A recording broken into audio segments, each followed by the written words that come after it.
Alors mon père dit, oui, mais moi je sais bien ce qu'on veut faire de nous, hein, puisqu'on nous a mis à droite, mais qu'est-ce qu'ils ont fait avec les gens qu'ils ont mis à gauche? Alors le tailleur entre ses dents dit, mais ils se sont évadés par la cheminée. On n'a pas compris ce que ça voulait dire. Parce que nous, parce que tout simplement, Birkenau, Auschwitz numéro 2, était le camp d'extermination totale.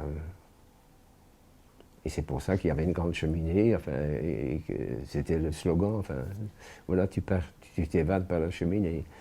Donc, si vous voulez, du côté des femmes notamment, ils ont fait la même chose. Donc, ils ont mis à gauche les grands-mères, les mamans avec leurs petits bébés, avec leurs petites filles, tous les petits-enfants, etc.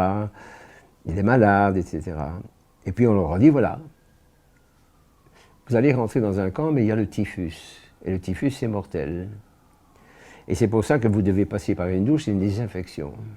Alors, vous voyez, là, il y a des camions avec la Croix-Rouge. Ceux qui ne savent pas marcher peuvent prendre le camion, autrement vous allez promener jusque dans le vestiaire.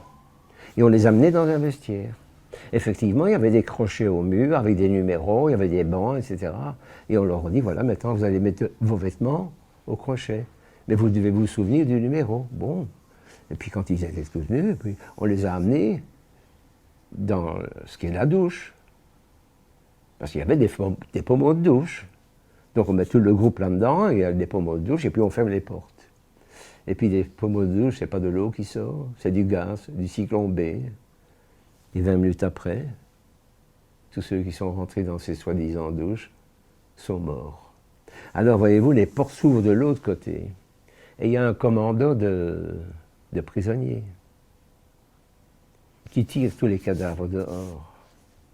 Et parmi ces prisonniers, il y a des coiffeurs avec les tondeuses, et ils tondent les cheveux des femmes et des enfants, etc.